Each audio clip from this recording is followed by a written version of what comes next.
ଶିଖିଛ? ହଉ ମୁଁ କହୁଛି ମୋ ସାଥିରେ କରିକି ଦେଖେଇବ ବୁଝିଲ। ପ୍ରଥମେ ଆମେ କଣ କରିବା କହିଲ?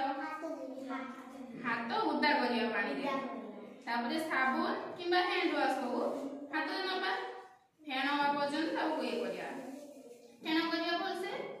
ତାପରେ ଯଦି ଆମେ ଚୁଡ଼ି ଫୁଡ଼ି ପିନ୍ଧିଥିବା ଅଧିକ ତାକୁ ଖୋଲିଦବା, ମାନେ ହାତ ଧୋଇବା ପାଇଁ ଅସୁବିଧା ହବ ନା। ମୁଦି ଫୁଦି ଯଦି ପିନ୍ଧିଥିବ ତାକୁ ଖୋଲିଦବା ହେଲା।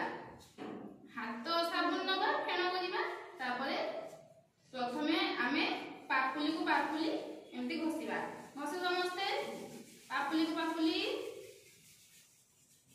ତାପରେ ଡାହାଣ ହାତର ପାପୁଲି ବାଁ ହାତର ଉପରେ ଘଷିବା ଏମିତି ବୁଝିଲ।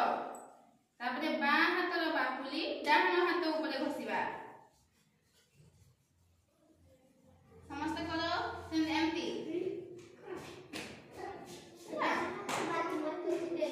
ପ୍ରଥମେ ଡାହାଣ ହାତ କରିପାରିବା, ତାପରେ ବାଁ ହାତ, ପ୍ରଥମେ ବାଁ ହାତ ତାପରେ ଡାହାଣ ହାତ ଯୋଉଟା କରିପାରିବା। ତାପରେ ଆମେ ଆଙ୍ଗୁଳି ସନ୍ଧି ଭିତରେ ସବୁ ମଳି ଗୁଡ଼ା ଥିବେ ନା, ତାକୁ ସଫା କରିବା ପାଇଁ ଆମେ ଏମିତି କରିବା ବୁଝିଲ। ଆଉ ସମସ୍ତେ ଏମିତି। ତାପରେ ପୁଣି ଏପଟେ ଏମିତି କରିବା। ତାପରେ ଏଇ ଯୋଉ ନଖର ଉପର ହାତର ଉପର ଯୋଉ ଏଇଟାକୁ ପାପୁଲିରେ ଏମିତି କରିବା। କର ସମସ୍ତେ ଏମିତି। ତାପରେ ପୁଣି ବାଁ ହାତରେ ଡାହାଣ ହାତକୁ ଏମିତି କରିବା ହେଲା।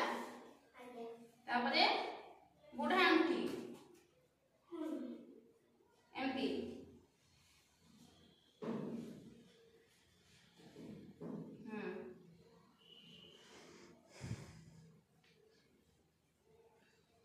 ହେଲା।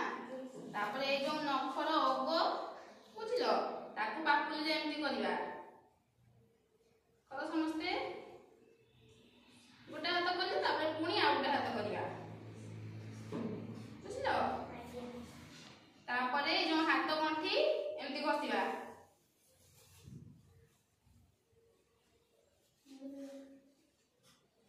ହେଲା।